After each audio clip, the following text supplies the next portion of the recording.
안녕하세요. 닥터 Y입니다. 사실 제가 지금 구직자들의 서류를 리뷰하고 있었거든요. 구직자들의 서류 통과하는 부분에 대해서 간단하게 말씀을 드릴게요. 크게는 두 가지 부분만 잘 신경을 쓰시면 될 것 같아요. 첫 번째는 퀄리피케이션, 두 번째는 경력. 너무 결론부터 말씀드린 것 같은데 사실 서류에서는 그거 두 가지밖에 볼 게 없어요. 퀄리피케이션이라고 하는 거는 간단하게 말씀드리면 그 공고에 쓰여져 있는 요구사항을 다 충족하느냐.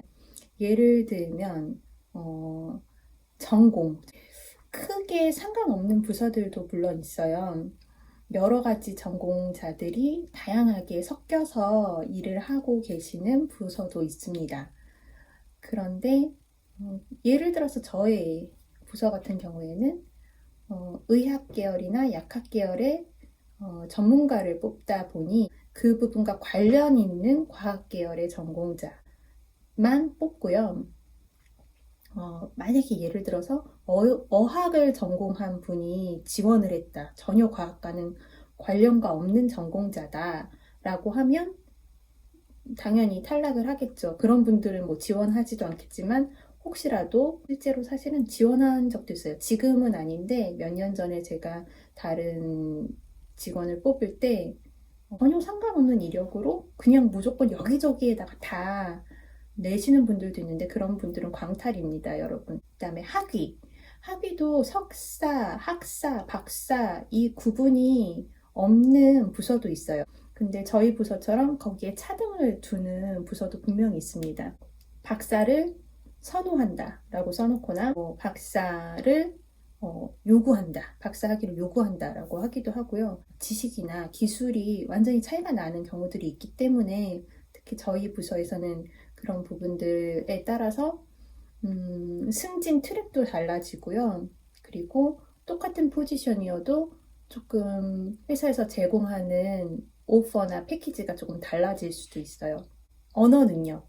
전혀 한국어를 못하시는 외국분들도 그냥 회사 이름만 보고서 그리고 한국에서 일하고 싶어서 그냥 지원하시는 분들이 있어요. 왜냐면 공고가 영어로 나가니까 그분들도 뭐 링크드인이나 이런 걸로 보고서 지원하실 수 있거든요. 근데 그런 분들도 당연히 서류를 통과할 수가 없죠. 한국어로 대화를 할 수가 있어야 되고 문화적인 것들도 그렇고 비자 문제도 그렇고 그리고 모든 조건이 다 되어도 비자 문제 때문에 또 뽑지 못하는 경우가 있어요. 우리가 외국에 취업할 때도 비자 문제로 취직이 어렵거나 하기도 하잖아요. 그래서 반대로 한국의 회사에 취직할 때도 비자 문제 때문에 거절되는 경우들도 있고. 그래서 그런 정도의 퀄리피케이션. 두 번째는 커리어, 경력, 직업의 경력. 또 포지션에 따라서 다르기는 하지만 무조건 경력자를 선호하는 것은 아니고요. 어떤 일은 초임자도 할 수 있는 일, 오히려 이제 처음 업계에 들어오는 사람을 뽑고자 하는 포지션이 있고요. 그리고 꼭 경력자를 뽑고 싶어 하는 또 자리가 있습니다. 경력자를 뽑는데 경력이 전혀 없는 이 분들이 이제 지원을 하시면 당연히 서류에 떨어질 가능성이 높고 또 경력이라고 해서 다 경력으로 처지는 것은 아니고 뽑는 사람 입장, 뽑는 회사 입장에서는 유사한 업계에서 유사한 업종에서 1, 2년은 있었던 사람을 최소한으로 요구할 때가 있어요. 이전에는 일반적으로 한 회사에서 한 3년은 있어야지 이 사람이 그래도 안정적으로 한 곳에 정착할 수 있고 잘 적응할 수 있는 사람이다. 그리고 우리 회사에 와서도 오랫동안 잘할 수 있겠다라는 지표로 삼는데요. 요즘은 워낙에 계약직으로 1년 계약, 2년 계약 이렇게 일을 하고 그 경력을 가지고서 오시는 분들도 많다 보니까 그런 1, 2년 경력도 그렇게 크게 불이익을 주거나 뭐 편견을 가지고 보지는 않는 것 같아요. 예전에 비해서. 그런데 그 1년 계약도 다 채우지 않고선 이직을 했다거나 이직이 너무 잦다거나 이런 것들이 반복됐다거나 하는 것은 어떤 면에서는 경력이 없는 것보다도 못하게 여겨질 때가 있어요. 그 사람은 그만큼 잘 적응을 못하고 한 곳에 잘 정착을 못하는 사람으로 보여질 수가 있잖아요. 뭐 여러 가지 이유가 있겠지만, 그래서 그렇게 본인의 경력을 관리하시는 거에서 그 기간도 조금 고려를 해보시는 게 필요하지 않을까라는 생각이 들고, 또 조금 안타까운 부분이고 조금 민감할 수 있는 부분이어서 이거를 말씀드릴까 말까 조금 고민을 했는데, 그냥 제가 조금 솔직하게 말씀을 드리자면 이전 회사가 어떤 회사이냐도 봅니다. 일반적으로 얘기를 할 때 누구나 들어가고 싶어 하고 누구나 잘 아는 잘 알려진 좋은 회사는 체계가 잘 잡혀 있어서 그 회사에 1, 2년 있다는 것만으로도 배울 수 있는 것들이 굉장히 많은 회사들이 있어요.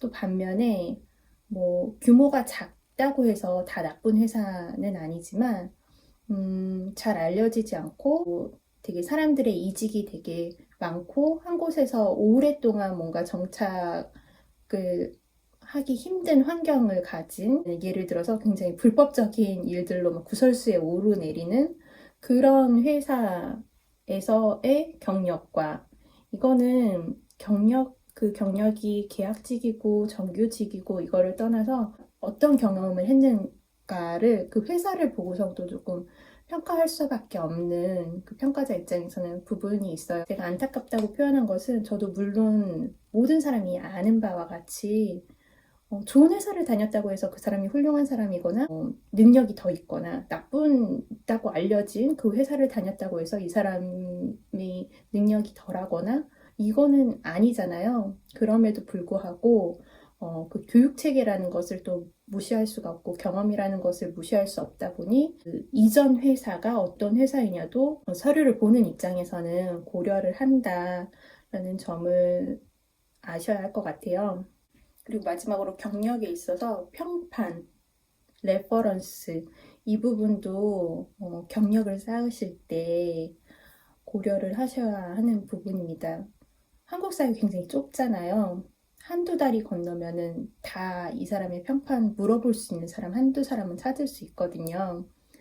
물론 평판도 마찬가지로 한쪽 말만 듣고서 저희가 100% 이렇게 낙인을 찍지는 않지만, 한두 사람한테 물어봤는데 다 동일하게 안 좋은 피드백을 준다. 한두 사람한테 물어봤는데 다 굉장히 좋은 피드백이 있다라고 하면 어느 정도의 편견 아니면 어느 정도의 조금 기대를 가지고서 그 후보자를 보게 되기 마련이죠. 그래서 중요하다라는 말씀을 드리겠습니다. 그리고 마지막으로, 그러면은 내가 이 회사에서 요구하는 자격, 전공 뭐 이런 것들을 다 충족했고 경험이 굉장히 많다. 그러면은 나는 100% 서류를 통과하느냐? 이걸 오버 퀄리피케이션이라는 측면에서도 생각을 하셔야 됩니다. 오버 퀄리피케이션이라는 거는 꼭 뽑고자 하는 어떤 조건이나 경력보다 너무 훌륭하신 분이 지원을 하신 거예요. 그러면은 뽑는 회사 입장에서 오히려 마이너스가 될 수 있어요. 적재적소라고 하죠. 이 자리에 잘 맞는 사람이 와서 배우면서 일을 하고 성장을 할 수가 있는 여지가 있어야지 사람이 그 자리에서 오랫동안 성장하면서 그 자리를 지키는데, 너무 쉬운 일, 그리고 언제든지 더 좋은 자리로 갈 수 있는 사람이 여기에 와버리면은 일단 동기부여도 안 될 수 있고 회사의 어떤 보상 체계나 이런 것들도 마음에 이제 안 맞을 수 있겠죠. 언제든지 이직이 가능하다고 하면 회사 입장에서는 이게 리스크잖아요.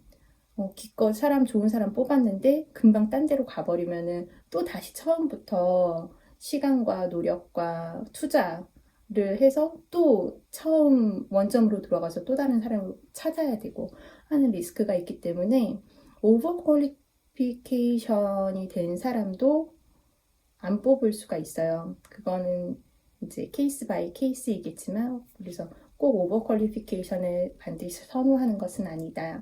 근데 나는 오버 퀄리피케이션 된 사람이지만 나는 이 일이 꼭 하고 싶을 수도 있잖아요. 그런 경우가 있거든요.